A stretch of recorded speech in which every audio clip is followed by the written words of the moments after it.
Hey, what's up, Laser fans? Welcome to We Have a Take the What podcast. I am Tara Bowen Biggs, joined as always by Rose Harding. Hello, Rose.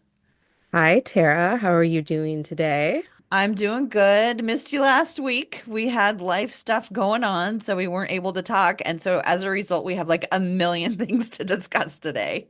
It was a very exciting week for us. We just didn't have time to talk about it last week. So, Yeah, it just didn't work out for us to record last week. So I think we should get right into it. yeah. What do you want to start with?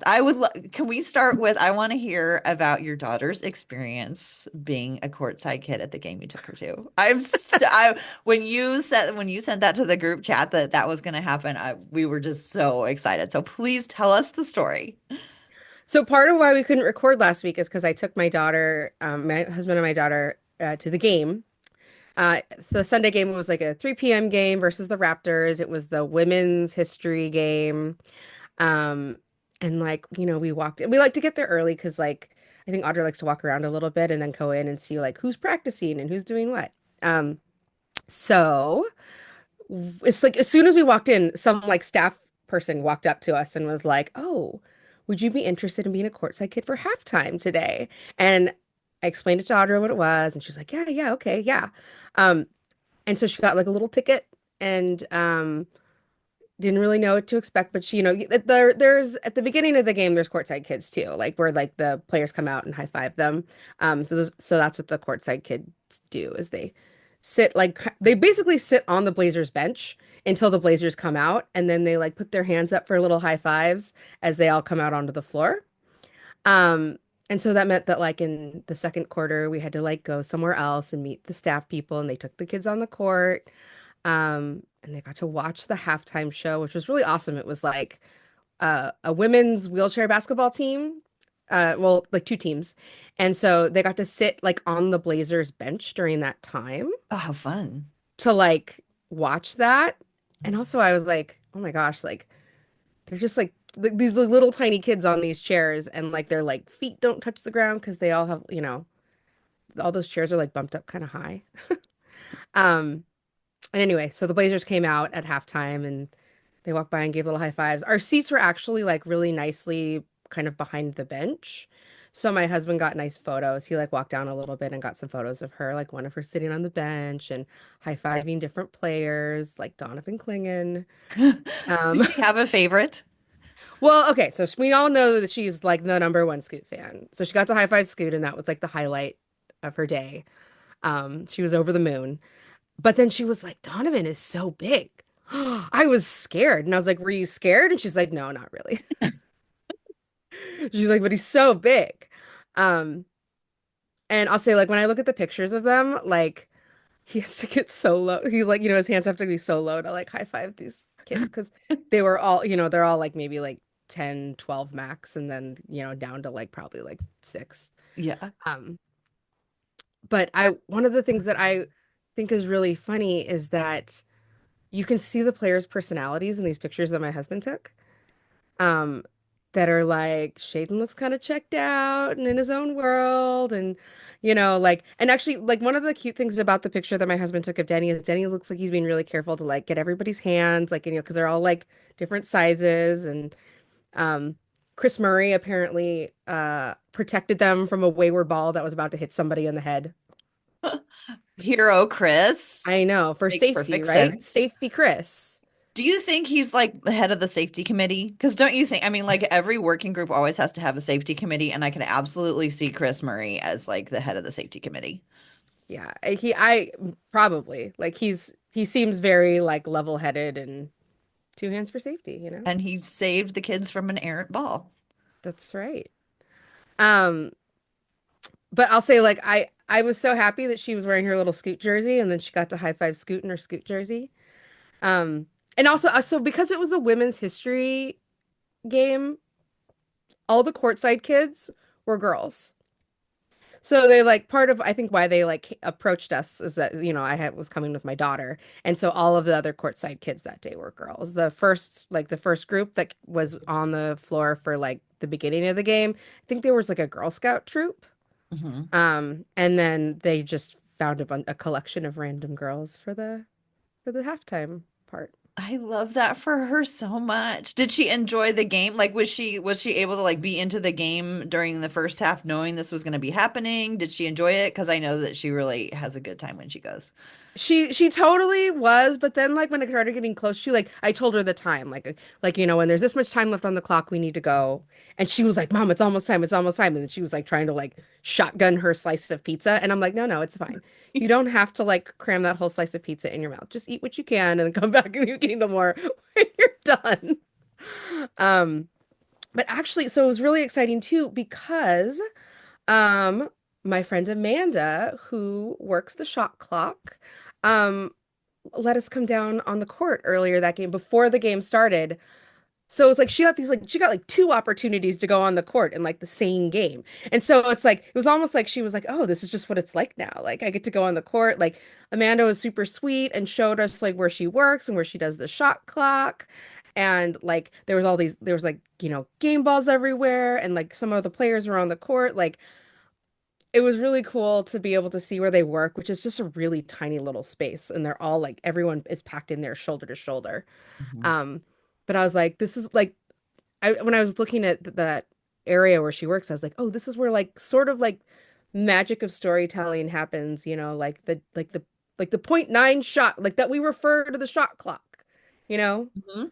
And I don't know, like it's really nice to see like where somebody does that and puts their own little like stamp on moments that we all remember super duper well. Um, the other thing is when we were down there, like so Denny was working out and he was talking to like some of the I want to say like it was like Raptors trainers or someone that he knew from like the Raptors organization. And we were like standing maybe like 8 or 10 feet from him. Can I just say he's huge? He like feels so huge. Like, like he's a forward. We think of him as a forward, but like when I was like this look like he could be a center. He looks huge. Yeah, I don't think I've ever been up close to him, but I remember observing him standing next to DeAndre Ayton and thinking DeAndre Ayton's not that much bigger. No, And you're right, he's huge. he's huge and he's like wide and thick and I was like this is a big dude. And like the way he moves, you would expect him to be like 6'6", 6'7". He's like he looks and Mhm. feels probably bigger than I think he's listed at 6'8" or 6'9", but he looks and feels bigger than that to me because he's also just like built like a wall. Yeah. And I was like, dang, this is like there's some like magical alchemy in terms of like his like body and ability to play basketball the way he does. Cause it's like I can't imagine I don't understand how he's as fast as he is when he looks that big. Hmm. He knows how Anyway, I to take long strides, I guess. I don't know, but yeah, it's disorienting when you realize how big he is and you think of how fast he moves. yeah, and more often than not, I don't know if this is true for you, but when I've seen a lot of players up close or like, like in the world, one of the things that stands out to me, I'm like, oh, you're thinner than I thought you were. Like, because like, all these guys are really lean. Hmm. And that wasn't like my first feeling about him. I was like, man, this guy's thick. Yeah. Like a lot Yeah. of these guys, like, I mean, they're muscular and stuff, but a Yeah. lot of the times I'm like, oh, like they look big on TV, and then I realize that they're actually like quite like not skinny, but like, they're lean and long. Hmm. Um, and Denny, I was like, not that he's fat, he's not fat, he's just thick and muscly. Hmm. He's got his man strength. Yeah, He's and he's been in the league a few years and he's developed fully into his body. I haven't seen pictures of him well, and plus he'd been playing professionally before he came over to the NBA, so he probably yeah. was pretty developed. It'd be interesting to compare though. Yeah, I've had that same feeling when I saw him standing next to DeAndre Ayton, just going, he's not really that much smaller. No, and then we got to see him play like center the other day. Hmm. And that was like, I was like, oh yeah, like for 1 second I wanted to be like, where's my man Reith? Why isn't he getting the start? There's literally no centers like available, and they're like, we're gonna start Denny at the 5. And I'm like, fine. Yeah, but then he came off the bench and WAP's been playing great. I know. He's been so important to Yeah. winning. Hmm. Oops, did it again. We should add that to the let's add that to the playlist. Let's add whoops, I did it again to the playlist. Okay, we're gonna add it to the playlist. I mean, it's true. That's how everybody seems to feel about the wins. They're like, "Oops, another win. Oops, Yeah. another win." Yeah, but despite that, I feel like the Development Express is still on track in terms of what they're supposed to be doing because I think we said this last time we talked.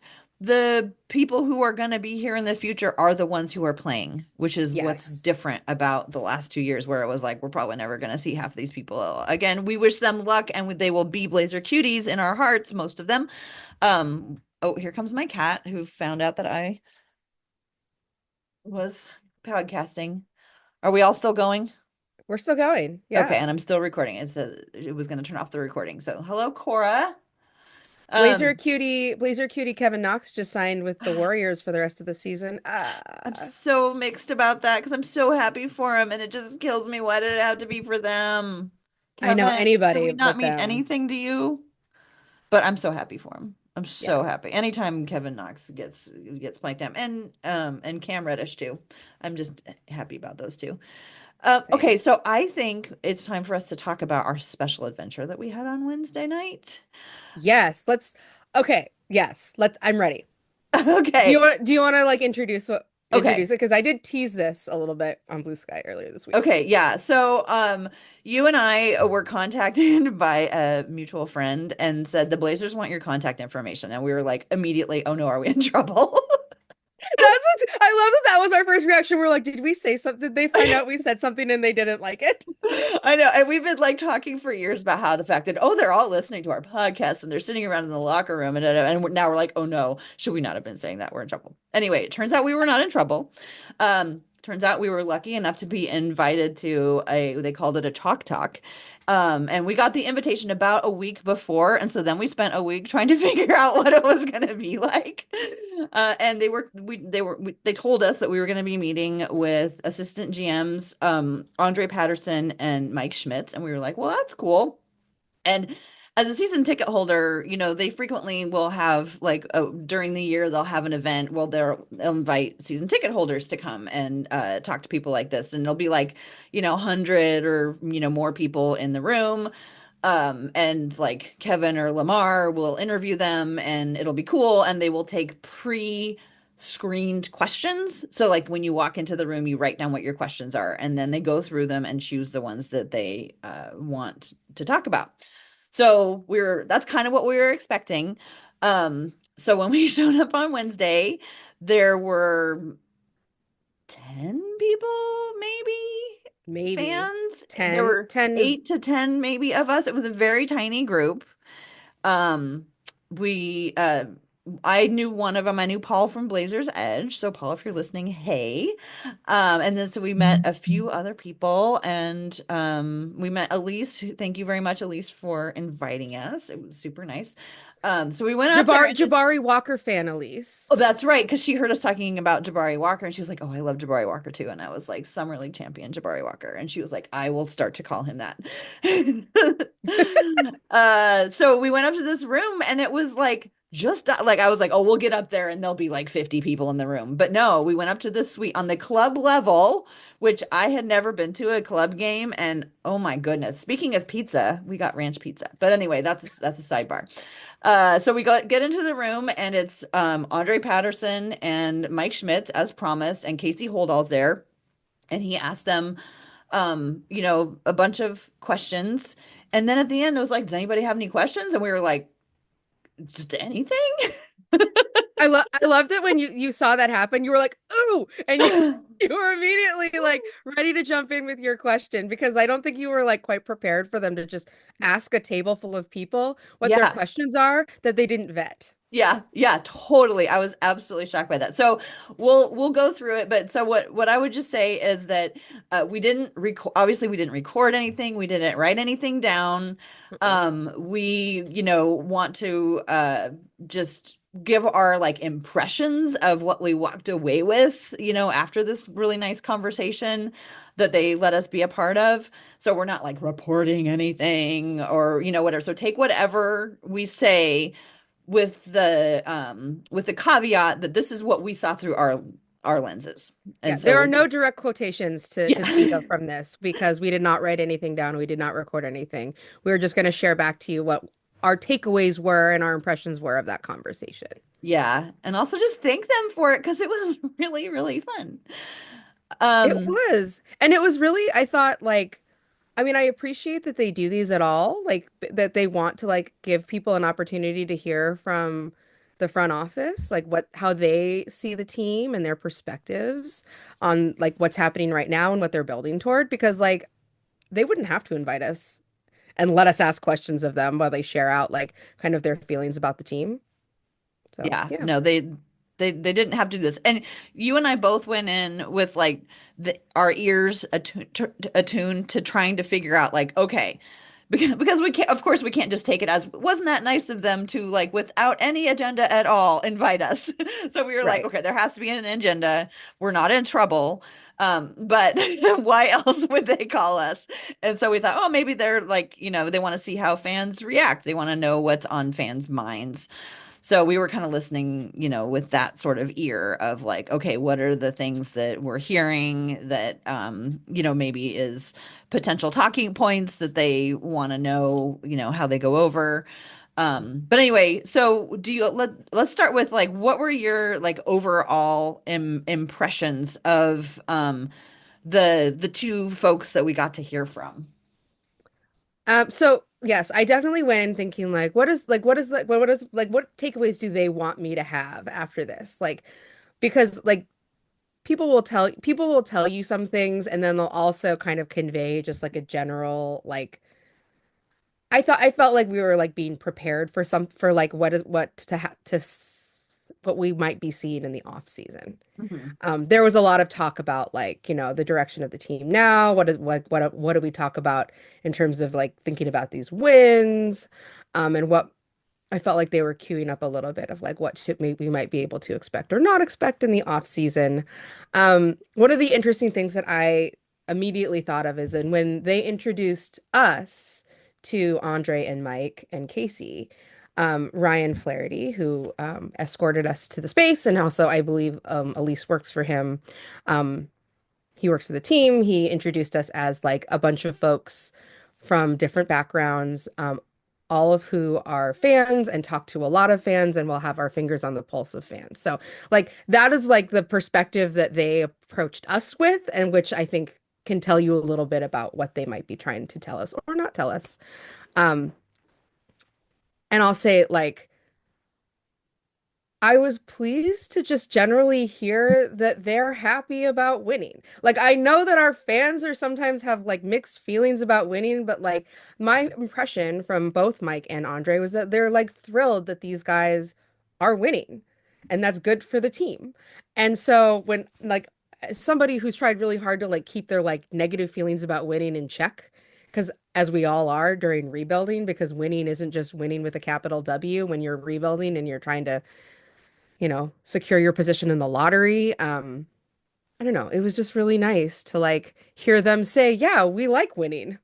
Yeah, no, I will echo that. It was just really fun to talk to people who were associated with the team who could just talk freely about, and clearly they just seem to really be enjoying how things are going right now. And so just because of like where the Blazers are right now and like the fact that it's, different from, different front office than we had 5 years ago, it was just really refreshing to hear a couple of guys who just seemed like really like we knew they weren't gonna like start complaining about stuff. They were not gonna complain about the wins. They were like feeling like personally invested because they are personally invested in the wins that they were getting. And yeah, they were just it was just fun to listen to people who were like free to be happy about it.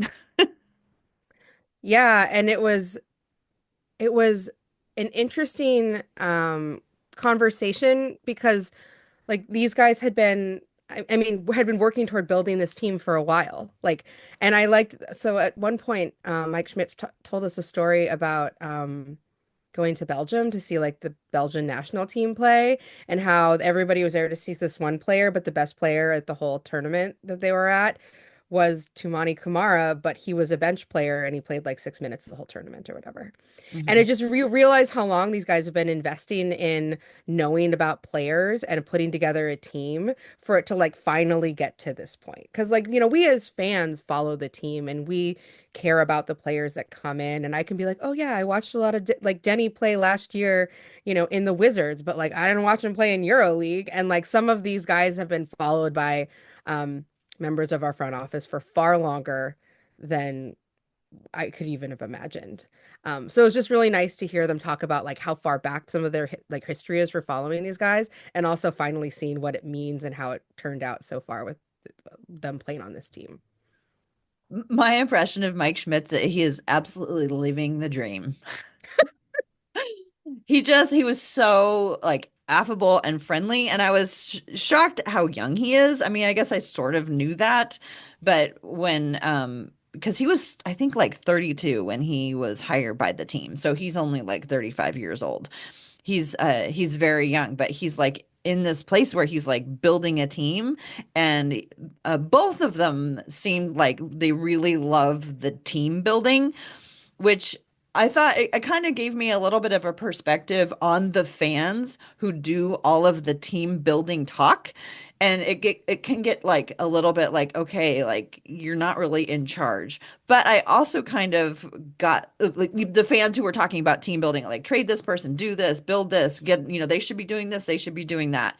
And but it kind of gave me a little perspective because I could totally see like in my mind like a young Mike Schmitz like being like that, like having that whole like mentality of how do you build a team. So it gave me just like a little bit of a breather in the like constant like barrage of like trade ideas and trade machines and things that the Blazers are doing wrong that we hear on like social media all the time. And I was like, you know what? These folks who are, they're enjoying the team building aspect of it. Well, enjoying might be a stretch, but they're interested in the team building aspect of it. Whereas I am more interested in the team aspect of it. They can build whatever they want, and whoever gets here, that's where I get interested. So it just kind of gave me a little bit of a perspective on people's different perspectives about how they fan.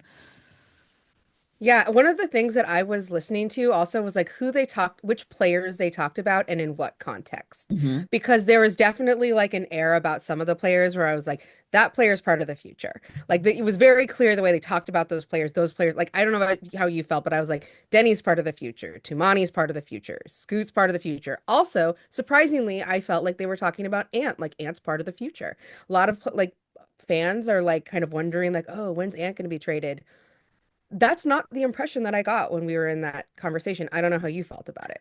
I had that same impression, and it was sort of bolstered by the fact that they spent quite a few sentences on talking about the importance of young veterans.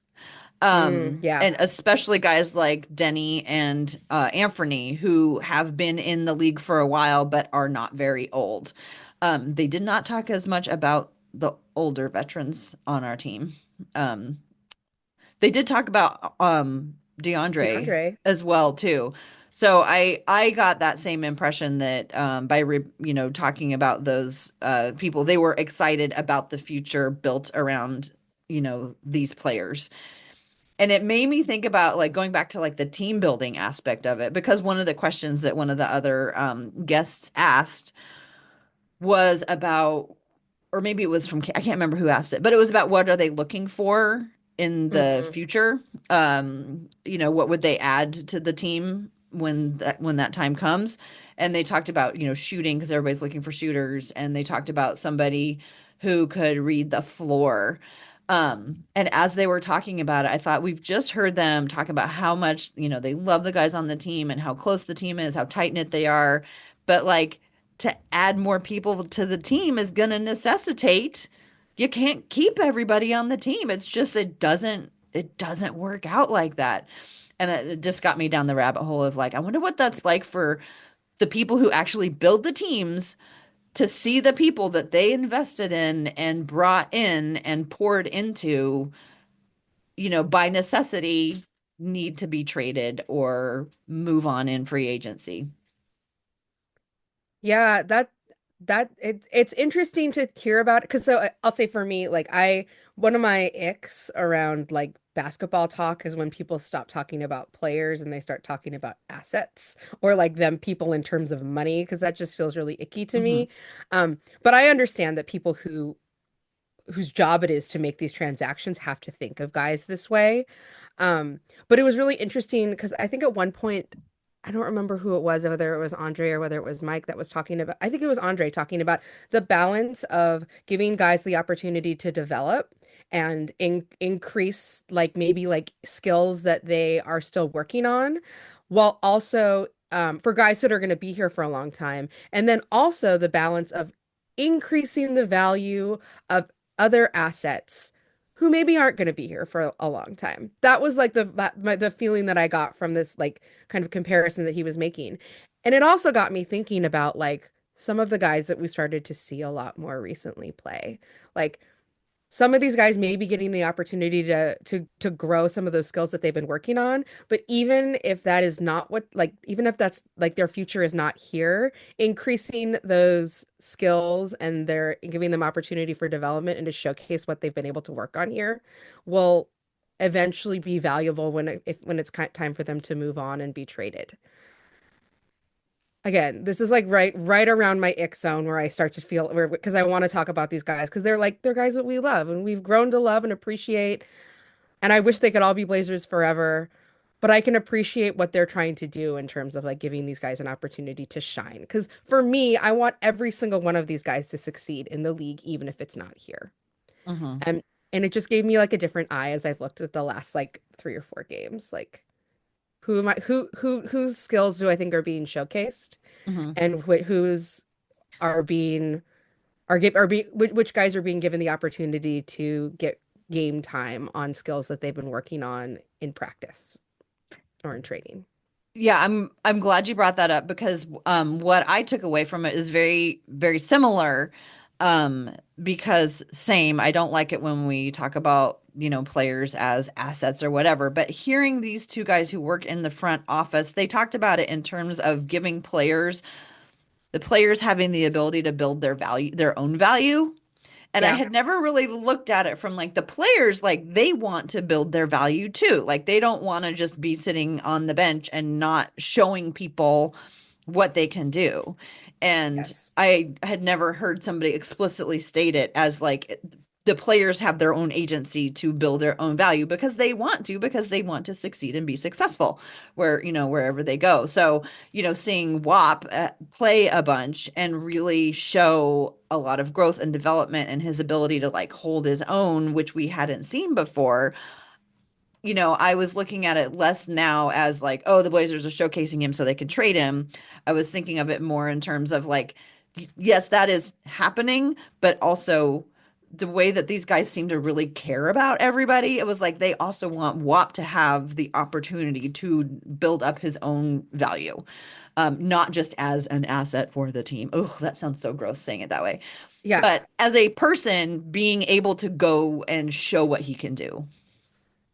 Yeah. And I think that the thing that's a very person-centered way of talking about it, the way that I see it sometimes talked about it in like other basketball conversations. Like these guys want to increase their value because even if their future isn't here, our front office is giving them the best opportunity to have a future somewhere else. And Mhm. how much of their game gets put on display while they play here can dictate whether they get another contract, whether people like multiple people want to offer them contracts, what kind of role they might get like the opportunity to fill for another team that might be closer to completion. Like I I don't think that it's necessarily all about like a self-interest of, increasing the value of assets without any like regard for the person. I think it is about what is the symbiotic relationship that you can have here. We have the opportunity to showcase the skills that we see of you in practice, in training, through all of the work that you do that the fans don't get to see. And it also means that like your next contract might be good. Mhm. Your next role might be good. Mhm. Even if it's clear that it's not going to be here, like I think that there's some amount of respect that I have for a front office that cares about giving these guys the best opportunity to play for their next contract. Hmm. And one of the things that I think Mike said that like really struck me was how like, last season was a little bit of a lost season because there were so many injuries. We couldn't see what a lot of these guys could do. And then by the end of the season, there was a lot of guys playing that like weren't probably going to be on the team. And he made some comment like, like go out and get some Twitter highlights. You know what I mean? Because even those guys are playing for their next contract, their next opportunity. And like, you know, even if they're not going to be on our team next year, like every opportunity to show what you can do is good for you. Hmm. Yeah, it was again, it was so what came through was how much they love doing this work, Hmm. and how much they are invested in the future of the players. Um, you talked about, the people who we heard a lot about. Another person who they mentioned a lot was the coach, Chauncey Billups. Yeah. And one of the things that you and I kind of talked about were like, oh, okay, we ought to prepare for maybe an extension for this coach. Maybe we should prepare for him to be around because they brought up several examples in to the whole room of ways that the coach has, relationships with the players and what he's built for the players so far. They also talked about, a little bit like letting this team play out the way that, like writing this good play out without interrupting it or disrupting it too much. Hmm. And when I hear that, I think, well, changing coaches would disrupt it quite a bit. Yeah. Um, so I'll say like for myself, like my impression walking out of that room was I'm not expecting really big changes next year, because of what's kind of transpired in the second half of this season. It's like it's hard for me to imagine the same guys that said all of these things about like the growth of this team, like the pattern of success that they've been able to experience now. Like it's hard for me to imagine them massively rocking the boat right now. Hmm. But I also could be wrong because I don't know anything about anything. Yeah, I had the same impression, and we could have been just, they could have just been running talking points by us, and they were just like super genuine, but it seemed like they, really were really meant all this. And if they were looking for people to be on their side at disseminating this information. I think people obviously can make up their own minds and have whatever opinions, that they want. But it sounds like the organization, seeing the success that the Blazers have had, I had the same impression as like, don't expect a lot of change. It would be more like, oh, we found exactly the right person. And I bet you if you went back and Googled Mike Schmitz and insert name, we will find a very early, you know, uh, breakdown video. But it would have to be like the right person, and that they don't want to just do it for the sake of doing it. And whether that's, how you think a team should be built or not, it seems the way that they're going. But in the past, we've talked about, or we haven't talked about, but I've heard talked about, you know, like fake success that's like unsustainable, or like, oh, we've heard so long about, oh, they didn't have any of their players, they were playing teams that were injured and da da da da. Mhm. And like, I get that. Like they beat the Grizzlies without Ja, they beat the Nuggets without Jokic, but they played really well with the players who are on the team to get there. So I don't feel like it's as the false victories that have sometimes got us a little bit excited about a team that maybe wasn't as far along as we thought they were.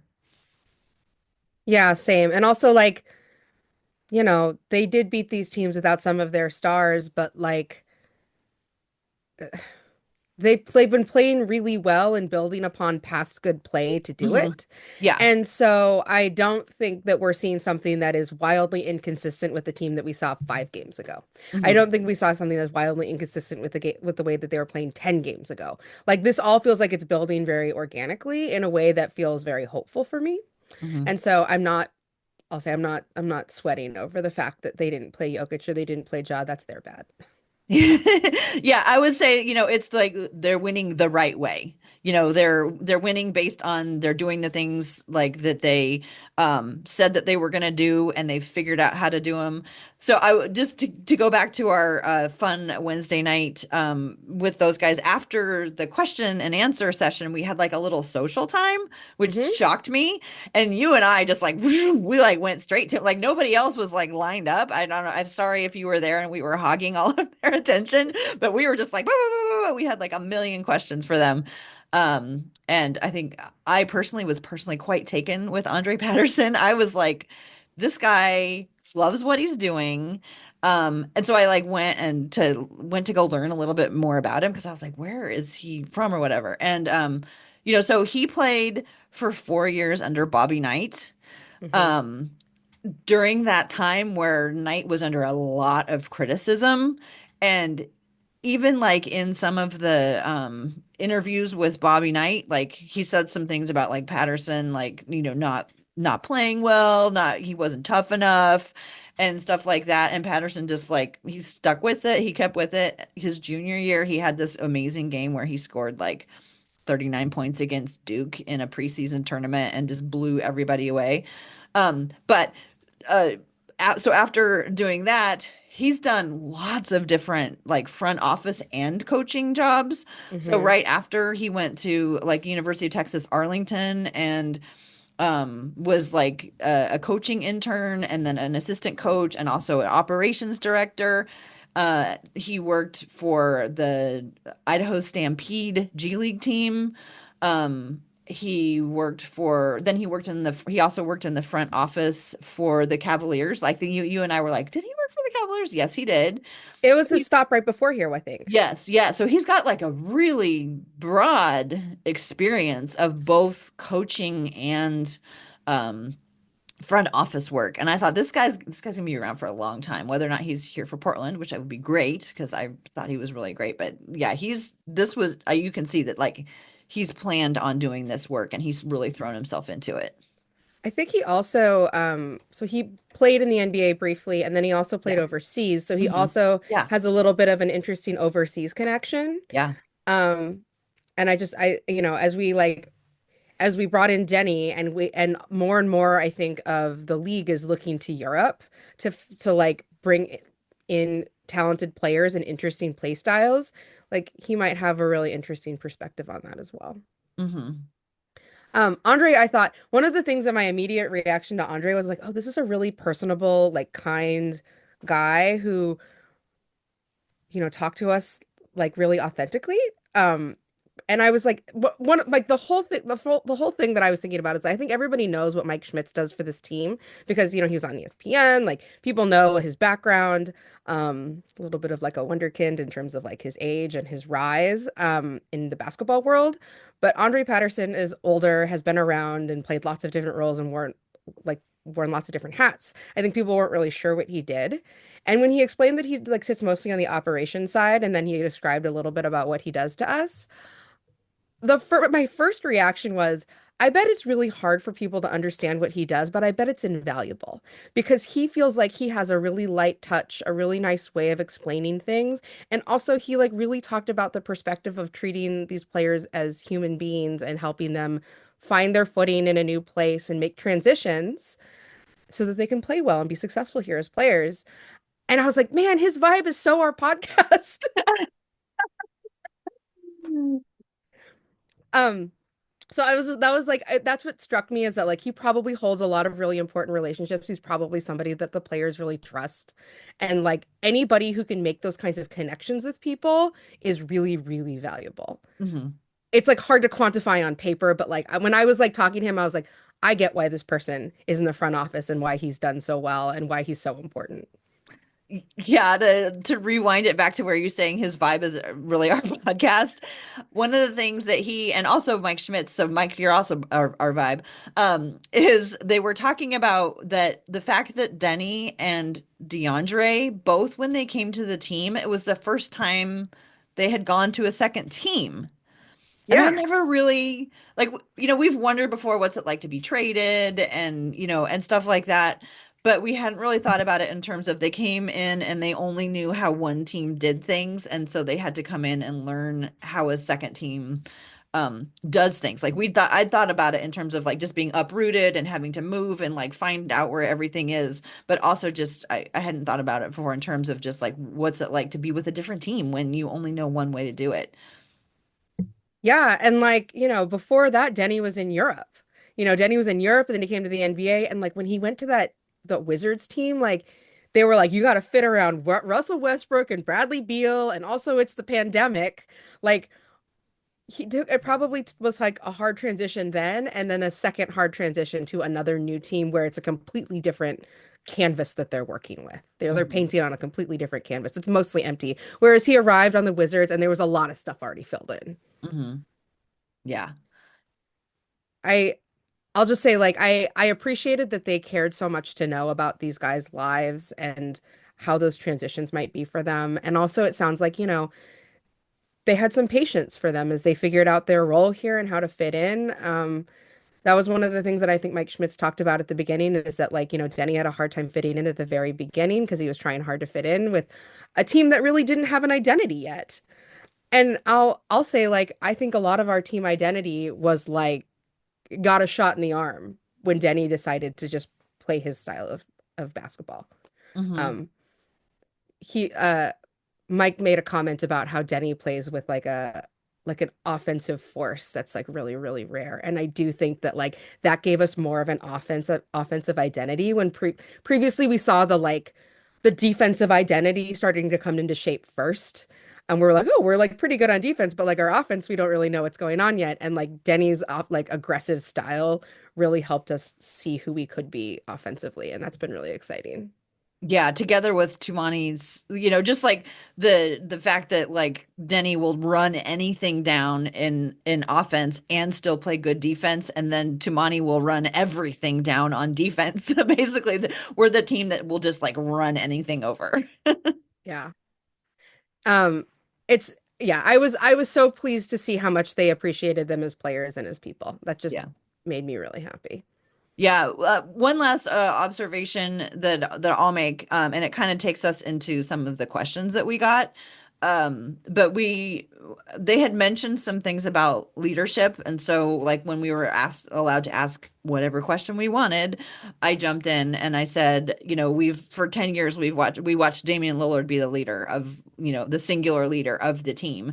So how is leadership showing up for other players on the team? And I think we have a question about that we got from one of our audience members. So, can you read that question? Do you have it handy? Yeah. So I asked you all for all of our listeners for questions on Blue Sky this week. We got three, and the question that I think you're referring to, we got one from Basketball Jones, Sean. Hmm. Um, do you see any certain player emerging as the team leader? I'm envisioning Denny filling that role as his play and demeanor as of late has dictated it.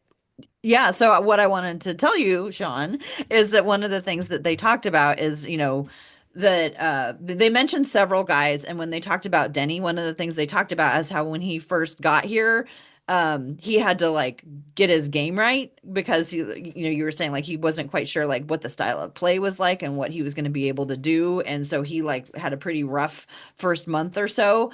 And they said that it's important in a locker room that your game also is, before you start to be a leader, you have to show your game. And so they were pleased to see and say that Denny's game has now caught up, and he really has been one of the leaders. He also talked about Tumani.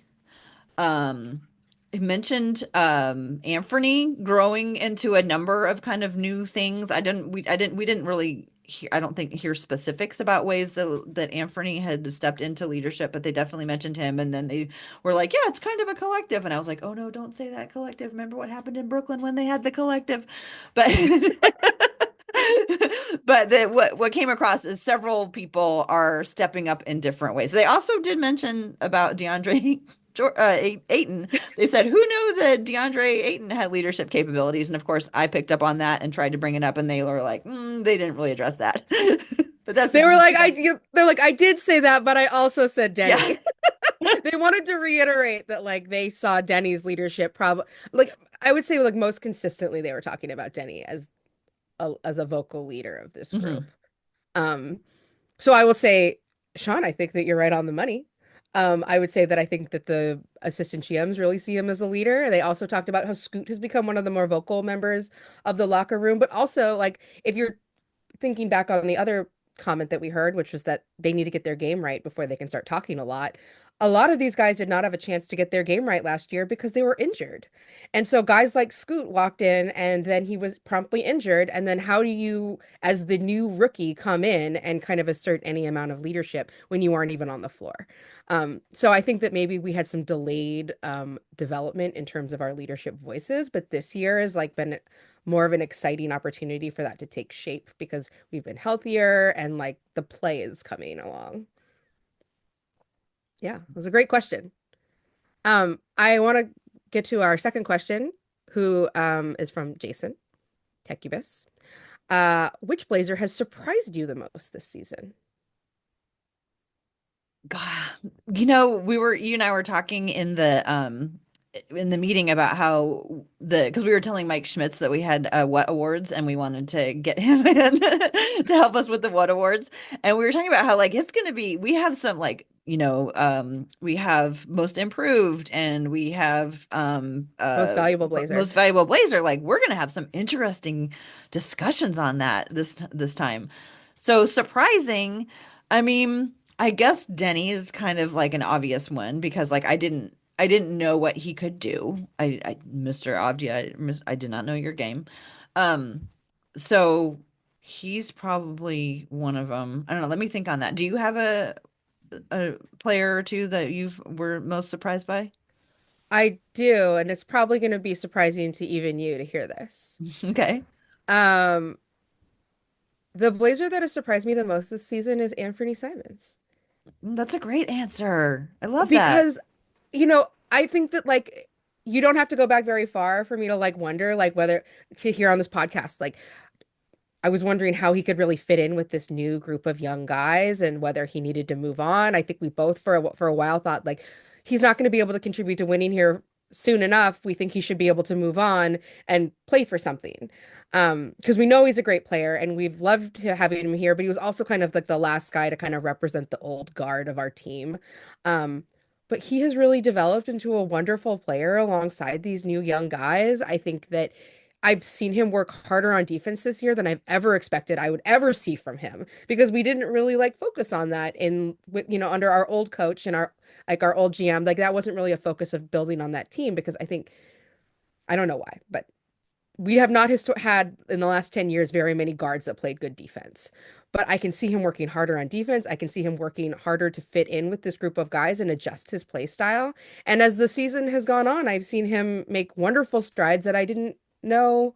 I couldn't previously see a path forward for him on this team. And now I'm like, I like the idea of him on this team. And I can see him offering up a lot of very interesting guard lineup possibilities for the future. So I would say Anthony Simons. I think that's a great answer. Yeah, I'm really glad. And even just like how much really kind of struggled at the beginning and then he seemed to have put it all together and yeah, I love that. I Because think that I think the rest of the team helped him get better though too, because them playing better meant that they teams couldn't just guard him the whole game. yeah. Well, and like all, since Damien left practically, we've been wondering when Anthony was going to be traded. Hmm. And just the fact that like I know I'm not thinking about that anymore, at least as much because I see how he fits. I do. Yeah, I'm really glad you brought him up. I can't think of anybody that surprised. I mean, recency bias, WAP.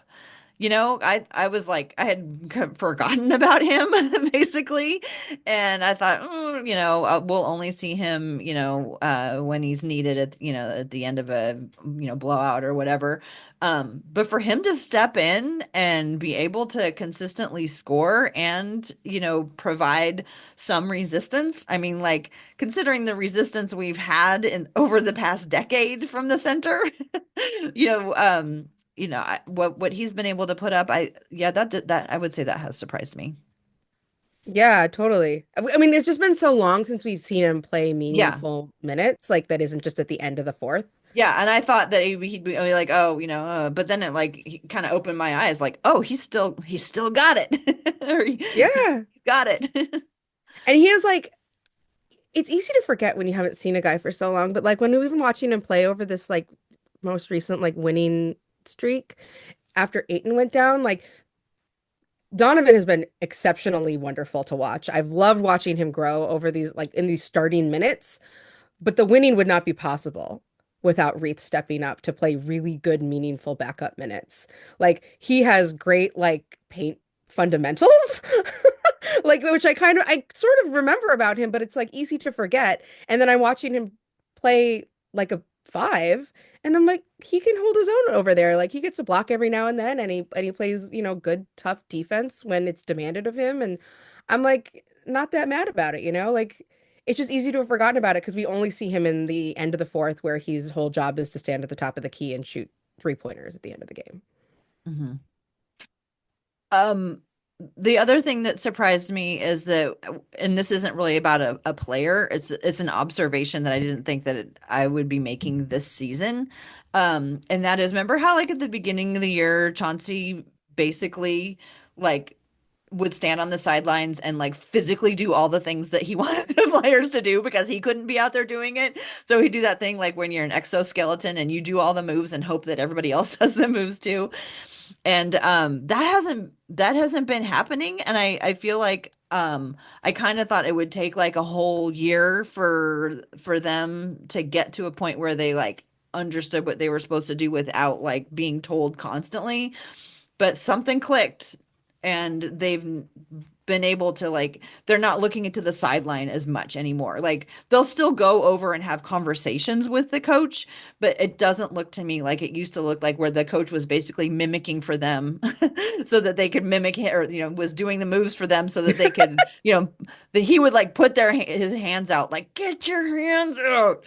And that isn't happening as much anymore. And it surprised me because it's happened a little bit sooner than I thought.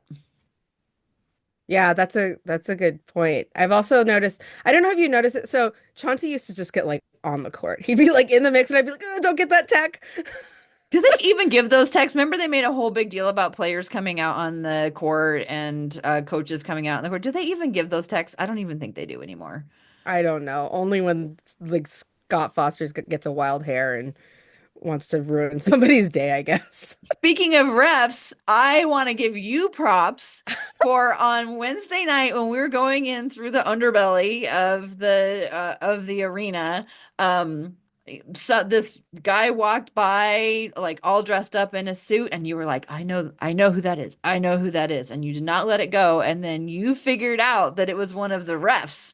And we got to see all the refs come in like dressed up in regular street clothes, but you recognized one not in ref, and I never would have recognized. I don't think any ref who wasn't wearing like a ref's outfit. So good job.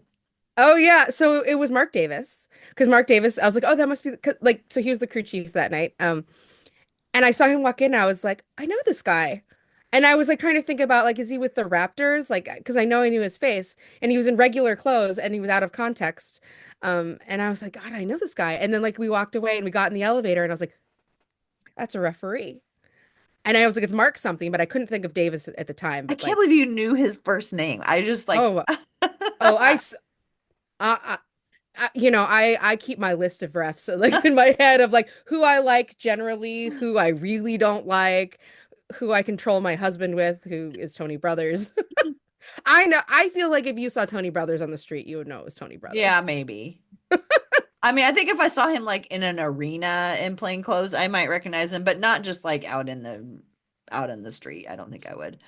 Oh, well, anyway, we saw Mark Davis. He's not as tall as I sort of imagined he was. I don't know how big I think refs are, but some of them are quite tall. Um, but he looked very nice. Looked very nice, like coming in his street clothes. He had his little, and the reason why I also like clued into it is because had his suitcase when he walked through security with us. He Hmm. had his like little roller bag or whatever, and I was like, oh yeah, because you got to go to the airport after this. Anyway, yeah, Mark Davis. Um, called a couple of texts, I think, in that rap in that or in the Grizzlies game. Grizzlies, yeah. Yeah. Yeah, it's this is a funny thing about me is that I try to take note of ref assignments. Hmm. Because I want to know who I'm yelling at later. I can't, maybe I should, and this is a failing of mine. I just can't get worked up about refs. Like, everything goes by so fast. I consider it part of the game that you're going to have refs make bad calls. I just consider that part of the game, and that's my failing, I guess. I just don't hold them to a high standard. And it also keeps my blood pressure down because some Yeah. people I see get so bent out of shape about it. And I'm like, you can't also just not worry about it. Because I mean, intellectually, I know that that is the right thing, Tara. But sometimes my intellectual brain turns off and like I'm all feelings and I'm like, I have a lot of feelings right now. I'm gonna yell about Zach Zarba. I mean, sometimes I'll be like, wow, even I saw that. And if I saw it, then the refs definitely should have saw it. But like, yeah, that's as worked up as I ever get. Okay, but are you a Bill Kennedy appreciator like I am? Well, sure. Yeah. I mean, I'll say I also appreciate the work of some refs, as much as I like also like loathe the work of others. But yeah, yeah. Bill Kennedy is undefeated as the top of the top tier Mhm. of replay Yeah. presentations. Well, that's because he gets right to the point, Yeah, which is what we need all refs to do. Like that's right. And he like you don't need a whole he book before you tell us what happened. You don't need to like you know, redo the whole thing in our brains and then at the very end of it when we're bored say the challenge was successful or unsuccessful. Like he's just like, here's what happened, done. and he also like he has a presentation style about it. You know, he's thought about how he's going to present this information to Mhm. the public. And like you saw the other day where he made sure that somebody's head got out of the camera before he spoke to the camera and gave the results of a challenge. He like moved a guy's head out of the way. He's like, no, no, out of my eye line. I have a job to do. I bet he does Toastmasters. I bet that's why he's good because he did Toastmasters and he knows the dude to get quick, right to the point, how to engage. Yeah, I think he's got some experience there. Brilliant. Okay, we have one other question to get to. Okay. This one came in under the wire um this morning. When Who's it from? evaluating Wait, who's it from? this is from Brandon Mullen, Oh, from our friend at We Like the Blazers. Um, when evaluating Chauncey Billups as a coach, how much more, if at all, do you weigh recent games versus older games? And if you had to decide, would you want him to continue as coach or would you go with the field? Brandon, is this the kind of thing that we talk about? You might as well ask about effective field goal percentage. I mean, it's on everybody's mind, I guess. Fair Yeah. question, I guess. I mean, yeah, I consider the recent games more than the other games because when he started, he was a terrible coach because he'd never been a coach before. And now we're 4 years into it. And so he's a better coach. I mean, that's just what happens when Yeah, you, like the growth over time thing, growth with experience. yeah. So, and the games that they've played recently, they're playing really well. And it seems that because the coach set up a plan that they finally all understand. So, we already we talked about it a little bit. Like, yeah, we're kind of preparing ourselves for more Chauncey Billups in the future. Also, would you want him to continue as coach or would you go with the field? The field? Who's That that? could be anybody. Yeah, they're gonna get some other person who's never coached before. Yeah, because I don't really want to start from square one. I'll say that. Like the field to me is like not a. That's not a. I can't entertain that because that could be anybody. I Yeah. like there. You know, like if you're saying this person or this person, like maybe, but like honestly, like this is where I exercise my. I'll say like my humbleness about this all to be like I don't know. I don't know. I know that I would rather have Chauncey Billups now than Chauncey Billups 3 years ago, like coaching my team. If Yeah. And so I guess in that way, this other question of do you weigh recent games versus older games more? Yeah, I do, because people grow over time. And like if if I was a teacher and I had a student, I'm not going to grade them now based on what they did at the beginning of the school year. I want to see what they did at the end of the school year. So the same like principle sort of applies here is that like I do think that growth is a part of everyone's journey and he's a better coach now than he was when he walked in. And so I'm not going to discount that because this team is successful now and that's bringing me a lot of joy. Yeah, and like you said, who are the other people who could come in? And I could, I could see situations where, one coach bring can only bring them so far and then it's time to move on. But like I feel like perhaps this coach could bring him a little farther. Could Yeah. they bring him to a championship? I don't know. But, he's brought him this far. One of the things my husband said to me, who I will say, like, when he has a basketball opinion, I tend to listen because he has so few of them. He was like, it says a lot about the coach that through all of the losing and the hardships of this team that he never lost the locker room. Hmm. Like there was never a time where the locker room very clearly turned on him. And he's right. That does say a lot about how his like rapport and relationships with the players and their Yeah. belief in what he can do. Yeah. And, that kind of reinforces what I just stated. Like, I think he can get them farther. I don't know if he can get them over the hoop because maybe he's not the X's and O's guy that they need somebody a team that becomes mostly baked under one coach, but can't grow anymore because of the limitations of the, coach's knowledge and ability. And then somebody else can come in and take them a little bit farther. But right now, are they in that place where they're ready to, make the final step? I don't think they are. They think they have many more steps before they're like really, really ready. And then when they are really, really ready, there might be another, like, more coaches with more experience, especially, championship experience, who are ready and willing and able to come in and take that on. But like right now, like why would, maybe somebody who's like a championship level coach would look at the team and be like, I'm not really interested in moving out to Portland when you guys are still developing, but talk to me in 5 years when you're ready to make that final push and you need somebody who's gone all the way into June for all these years. You know what I mean? Yeah, and I'll also say that one of the more interesting things to me about coaching, when you talk about coaching in the NBA, is like how it seems to be right now a turning point in the philosophy around hiring coaches. Because one, we see coaches turn over a lot, and two, we see a lot of people with less experience becoming head coaches, and like it becomes a question of more of who you put around that coach to like on his staff to like really serve the whole team's needs, right? So we see a lot of experienced coaches now being like associate head coaches or first assistants that have a lot of experience and guys like JJ Redick becoming a head coach right out of the box. Hmm. I don't know if that's a winning like strategy or whatever, but I see the landscape of coaching changing dramatically. And I think about how we changed our coaching staff that supports Chauncey last summer. And now the team is more successful. I don't know if it's about just Chauncey's individual growth. I don't know if it's about the like broader staff changes, but something about whatever they have done has made this team come together better. And maybe it's just luck. I don't know. Health is just luck. Um, but I just think about how like that's not like the old philosophy about hiring coaches is not necessarily what we're seeing around the league. And maybe he's the right guy and we just have to find the right staff to put around him to meet all the other needs of the team to put together a championship team. I don't know. Hmm. Or Like, the right guy for now. yeah. Yeah, totally.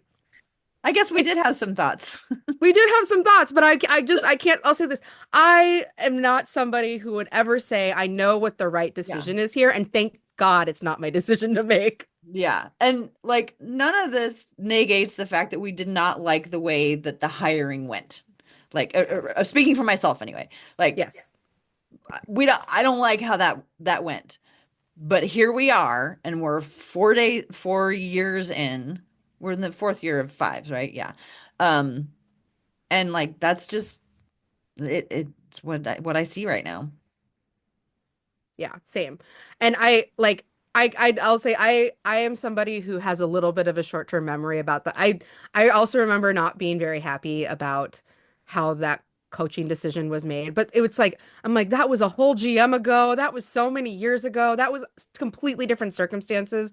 And like just in terms of me caring about the success of the team that we have, it's easier for me to move past those feelings that I had 4 years ago and be like, how do we make the best of what we have now? And how do we make good decisions about the future for our team that is good for them? And I'll say, I don't think that that means that Chauncey is the wrong coach. I don't know if he's the right one. Yeah, well said. I think about also like, because there's have you heard the rumors that like, oh, maybe Phoenix really wanted to get Chauncey. God, whatever's coming out of Phoenix, I don't know what you can what you can trust for that. But I've heard, the rumors that, that Phoenix, so maybe another team wants him to be their coach. And I'm just thinking right now for the first time, how am I going to feel if somebody who's like been so like he said all the things about how he's really focused on these guys and he wants what's best for these guys. Um, how am I feel if he bounces? So, can I say something about Phoenix? Because this has been something that's on my mind and I'm just going to let it fly here. Phoenix reminds me of my 8-year-old daughter. Okay. She sees something and she's like, oh, that looks cool. I want that. You know what I mean? Like, and it Hmm. doesn't necessarily matter what she already has. It doesn't necessarily matter anything else. She's just like, that looks cool. I want that. And I'm like, cool, well, you can't have that. But like one time, Phoenix said, that looks cool and I want that. And we were like, yeah, we'll trade you Yusuf Nurkic. And so we traded, and but like they just can't just keep looking around everywhere else and like expecting to get that too. There was that one time where you did get the thing that we had that you wanted, but you don't keep getting those things. Like at some point, you just have to be happy with the stuff that you have and try to build it into something good or completely divest from whatever it is that you're trying to do.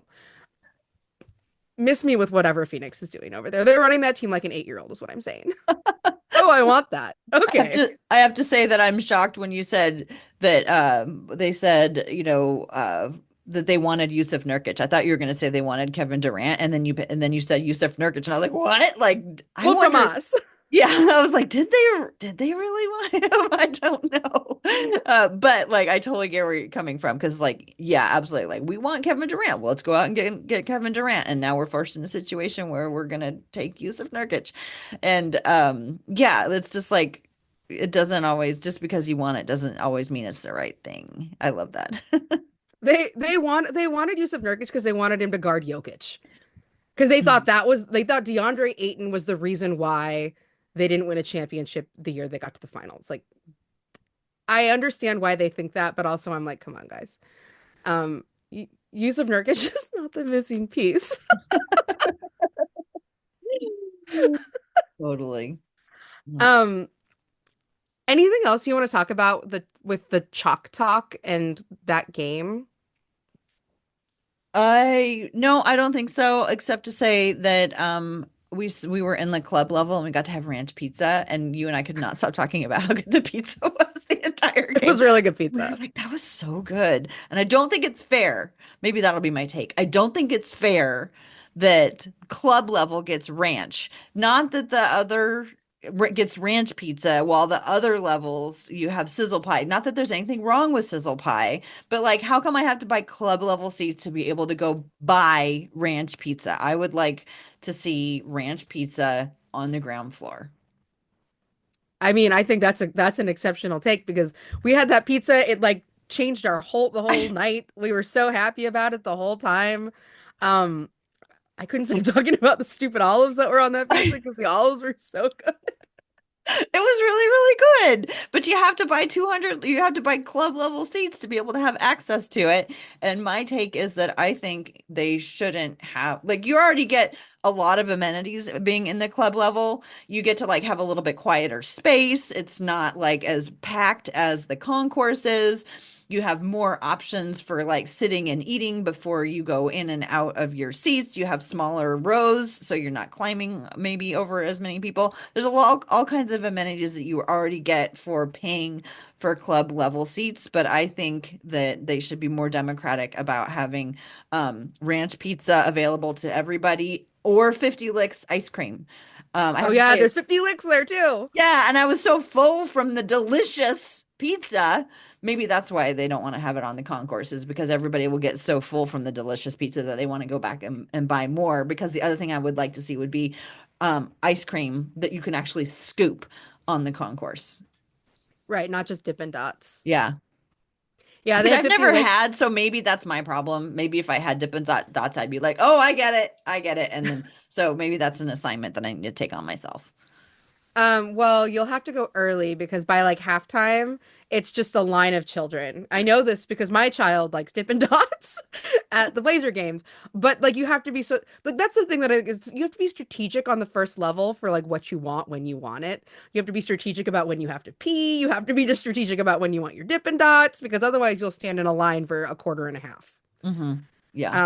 But yeah, the 50 licks, like there was a little bit of a line after halftime, but that was it. And like you the bathroom was always available. That was hmm great. So yeah, I Yeah. agree. Ranch pizza, first floor. We would love to see it because that pizza was so good. It really was. Um, All right, Rose, what's your take? okay, so I have a take to share today. I like thought about how I would share this, and I decided to like make it into a take. So, um, last month I was diagnosed with breast cancer. I am not particularly old. This is my first, like I'll say I found out that I had breast cancer from my very first mammogram. And I'm on an interesting cancer journey. So I'm here to say one thing about that for as far as the podcast is concerned. At some point I will have to step away for a time this season to have surgery and then receive whatever following treatment that I need to have. Hopefully not too long. And I don't know, I don't have a surgery date yet. So um, you all will probably hear about it. I don't know how much Tara will be recording without me, but um, you know, I will be away for a little bit of the time. That said, I will still be watching tons of basketball because recovering from surgery is horrible, and so it would be ideal if it aligned with, say, I don't know, Blazers excitement, play in. I don't know. Um, so anyway, that's the news that I have to share, but I have a take about this. This is my take. One of the hardest, worst parts about having cancer is that you have to tell people that you have cancer. And my take is, I don't want you, I don't really mind however people react. I know that everyone has their own reactions, but I don't want to hear your cancer story when I tell you that I have cancer. I know that that's not everybody, and I know that people don't mean anything by it, but my take is just like I have my own thing that I'm dealing with, and you can react however you want, but I don't want it to be about you telling me about something good or bad that happened with someone else's cancer story. We can talk about that another time, I promise, if that's what you want, but that is not what I want to hear from people. Um, I am happy to talk about lots of other things with you. And if you are curious about what my journey was for being diagnosed with cancer or the treatment journey, I'm happy to talk to you about those things because one of the things that has been really clear to me in all of this is that everybody says to me two things. One, thank you for getting your mammogram, which tells me that probably not everybody gets their mammogram. And two is, oh, you're really unlucky because I'm young and I don't carry any particular risk factors that would predispose me to having cancer young or necessarily at all.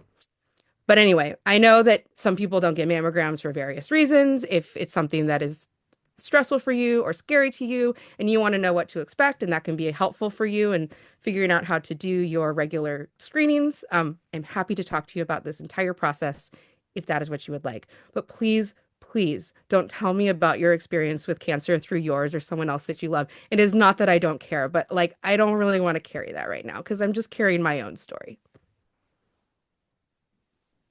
Thank you for sharing that, Rose. Um, I don't really know what else to say about it except that we are 100% behind you and whatever you want. You poor thing, I've been sending you really bad blocking cancer basketball references. So you could also say if you no longer want me to say things like we're gonna run down cancer like Deni runs over people in the paint.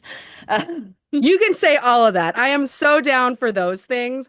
I just like I will hear your story one day if you want to share it with me. I just don't want to hear it right in this moment. Just yeah. not right now. Just later. I promise. If you want me to come back to you, I'll put a pin in it and I'll come back to you when I'm ready to hear it. I'm just not ready right now. I hear you and thank you for saying it. If anybody wants to tell me their cancer journey because they, you know, feel like sharing with somebody, but Rose has asked not that it not be her right now, filter it through me and I will listen. I won't have the same be able to respond in the same way because I'm not going through the same thing. But if like it makes you feel like you want to talk about something and you can't, or you've been asked not to right now, you know, tell me about it. Give me advice on how to support a friend, because we're gonna be here for you in every way that we can. And yeah, so thanks for sharing that. Thank you.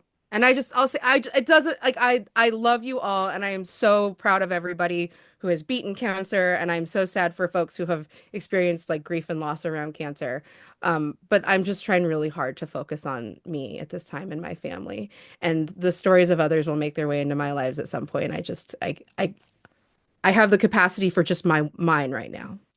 Yeah, as you should, and smart for saying what you need. I appreciate that. It's a much tougher take than that they should have ranch pizza on, on I don't their know, the first ranch pizza level. felt pretty important. Maybe the Blazers are listening and will reward us and reward you through your journey by next year announcing that ranch will be on the front, Yeah, those of us fighting breast cancer right now would really like to see some ranch pizza on the first level where everybody can access it through our recovery or whatever. Oh, Rose, it was so good to talk to you and all the future talking that we're gonna do. It was so fun to be able to go to the thing on Wednesday night with you and talk to some of like the important decision makers with the Blazers. Yeah, we were just talking their ear off as long as they could while they were like trying to drag them out of the room. These guys were really great. So I was really glad that we got to experience that together, and we will experience many more things together. And maybe someday one of those things we'll experience together is getting those guys on the podcast and asking them all the questions that we wanted to ask. Like, I wanted to know, what does it feel like when one of these guys that you've like poured into gets traded? Like, what is that? How do you deal with that? I have all kinds of things that I want to ask these guys. Oh my God, I didn't even think about that and now I desperately need to know. So that's going to be our goal is we're going to get you through treatment and we're going to get you to a place where you're feeling like podcasting again. And then we're going to have these guys come on and we're going to be able to ask all these questions that we and our listeners want to know. If we actually get them on here ever. We will. We're going to manifest this. Yes, that's right. Well, it's been great talking to you. Thank you so much for everybody who listened to the podcast.